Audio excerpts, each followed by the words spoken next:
Bienvenue à tous. Merci beaucoup d'être ici. Si vous êtes nouveau, prenez une minute maintenant pour vous abonner et suivre mon travail sur worldaffairsandcontext.com. J'aimerais vous y voir. Le Japon trace la ligne, croyez-le ou non. Le Premier ministre Shigeru Ishiba vient de faire certains de ses commentaires les plus forts contre la pression américaine dans les négociations commerciales en cours, affirmant que Tokyo ne continuera pas à céder aux demandes de Washington sans négociations appropriées. Avec l'Amérique ciblant les secteurs automobiles et agricoles du Japon, les enjeux sont très élevés pour le Japon et les tensions augmentent clairement. Vous savez que vous perdez le contact avec la réalité lorsque même votre allié le plus fort commence à riposter. Alors, que se passe-t-il vraiment ici?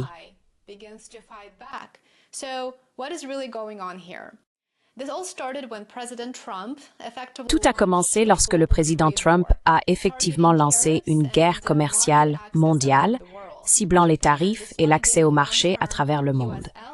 Le Japon, malgré son statut d'allié de longue date des États-Unis, n'a pas vraiment été épargné, et malgré la volonté de l'administration japonaise de suivre le rythme imposé par les États-Unis, il commence à être clair que cela pourrait être trop à ce stade.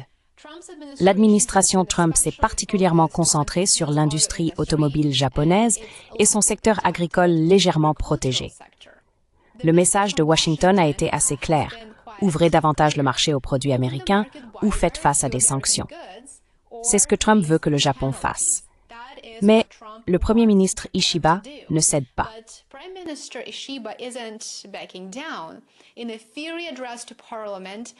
Dans une théorie adressée au Parlement, Ishiba a déclaré « Si le Japon cède tout, nous ne pourrons pas garantir notre intérêt national. » Fin de citation.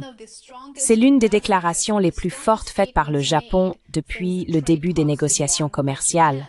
Cela montre clairement que les pays ne vont pas vraiment agir comme si nous vivions encore dans les années 1990 et que les États-Unis ont l'autorité unique, le pouvoir unique de donner le ton à l'international. Nous ne vivons plus dans un monde unipolaire, et l'administration actuelle peut choisir de combattre ce fait assez évident à son propre détriment, car la fragmentation du commerce mondial et des économies ne profitera à personne ici aux États-Unis. Alternativement, elle peut choisir de s'adapter et de faire preuve de flexibilité pour le bien commun de tous les acteurs impliqués.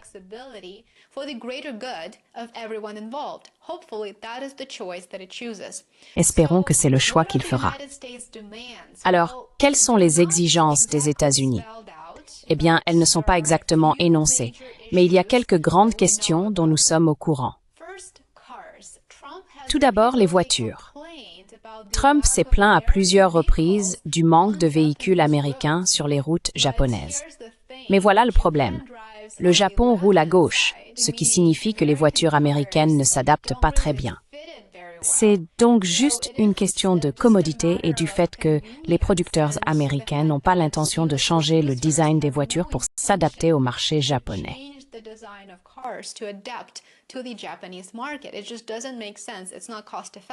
Cela n'a tout simplement pas de sens. Ce n'est pas rentable. Ishiba l'a également souligné en disant qu'il ne s'attend pas à ce que les voitures américaines se vendent bien au Japon de toute façon. Maintenant, le deuxième point que je voudrais aborder est l'agriculture. C'est un autre secteur ciblé par l'administration Trump. Les responsables américains ont également pris pour cible les tarifs japonais sur des produits comme le riz et le soja. Ces tarifs sont considérés comme des barrières qui protègent les agriculteurs japonais, mais bloquent les importations américaines. Ishiba pourrait marcher sur une corde raide ici. Les voitures sont la plus grande exportation du Japon, extrêmement importante, bien sûr, pour leur économie. Et qu'en est-il des agriculteurs, me demanderiez-vous? Eh bien, ils sont très, très puissants. Ils sont une force politique puissante au Japon, surtout dans les zones rurales où le Parti libéral-démocrate au pouvoir d'un fort soutien.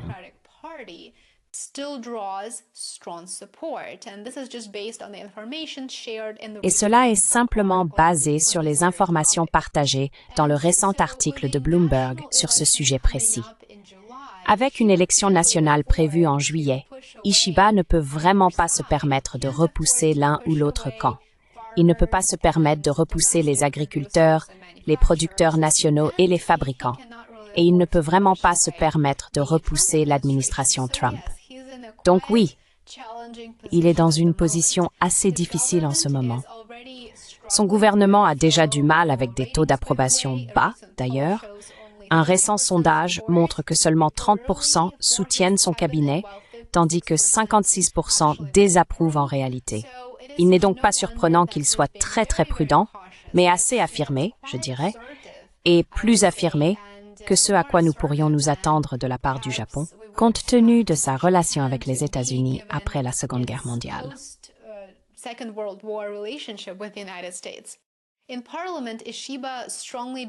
Au Parlement, Ishiba a vigoureusement défendu les protections agricoles, déclarant « Nous devons continuer à les protéger et bien sûr, nous devons également protéger la sécurité des consommateurs. » Pourtant, derrière ce discours ferme, des négociations ont lieu. Le Japon se prépare pour un deuxième cycle de discussions commerciales avec les États-Unis avant la fin avril. Le premier cycle s'est tenu à Washington la semaine dernière. Il n'y a pas eu de résultat positif. L'administration Trump aurait été très déçue et semblait également assez surprise qu'un de ses États clients ou alliés, peu importe comment on les appelle, ne se contente pas simplement de se conformer et de faire ce qu'on lui dit.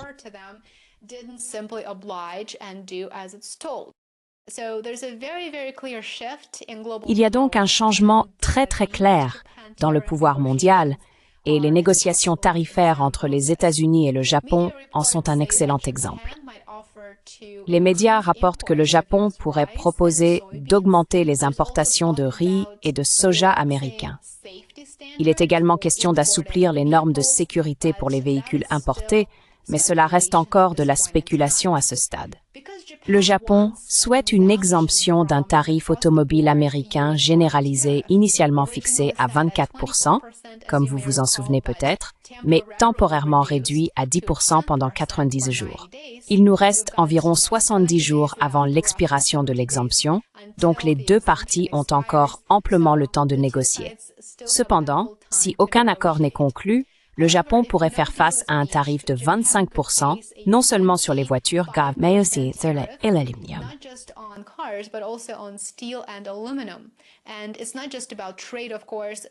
Et il ne s'agit pas seulement de commerce, bien sûr. Trump a également soulevé la question de combien le Japon paie pour accueillir les bases militaires américaines. Un autre point de discorde de longue date. Ishiba a également abordé ce sujet en disant que le Japon n'augmentera pas simplement sa contribution financière sans négociation. C'était donc un autre indicateur important de la volonté d'Ishiba d'être beaucoup plus assertif et direct que ce à quoi nous pourrions nous attendre de la part d'un dirigeant japonais. Ishiba a également clairement indiqué qu'il ne se précipite pas à Washington pour conclure un accord de dernière minute avec Trump. Donc, pas de photo de poignée de main rapide cette fois-ci. Il est tout à fait clair qu'il ne s'agit pas seulement d'un différend commercial. C'est un affrontement diplomatique à enjeux élevés. Le Japon essaie de protéger son économie comme il se doit. Peut-être est-il temps pour lui de commencer à agir dans son intérêt national. Et il essaie de protéger sa stabilité politique et sa souveraineté.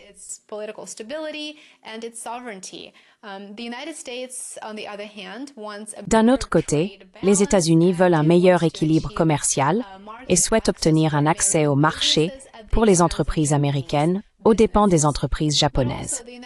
Cependant, les États-Unis ont l'habitude de dicter les conditions et pourtant, ils doivent maintenant faire face à une réalité difficile.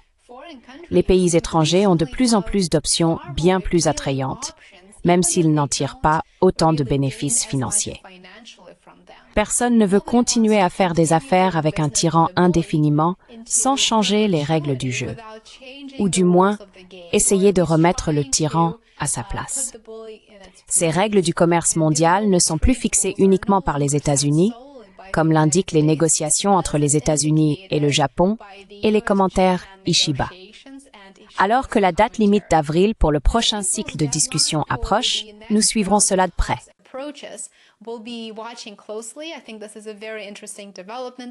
Je pense que c'est un développement très intéressant. C'est un développement fascinant qui en dit long sur le changement global de pouvoir et le monde multipolaire émergent. Alors, qu'en pensez-vous? Le Japon devrait-il rester ferme ou essayer de trouver un compromis avec les États-Unis? Faites-le nous savoir dans les commentaires. Partagez vos réflexions dans la section des commentaires ci-dessous. J'aimerais beaucoup avoir votre avis. Merci beaucoup d'avoir regardé. Comme toujours, si vous avez trouvé cette vidéo intéressante, assurez-vous d'être abonné et d'avoir activé vos notifications. Assurez-vous d'être abonné à worldaffairsandcontext.com. N'oubliez pas d'aimer et de soutenir mon travail et d'activer vos notifications vidéo en cliquant sur la cloche pour ne pas manquer mes futures mises à jour. Profitez du reste de votre journée et je vous retrouverai ici bientôt. Au revoir pour l'instant.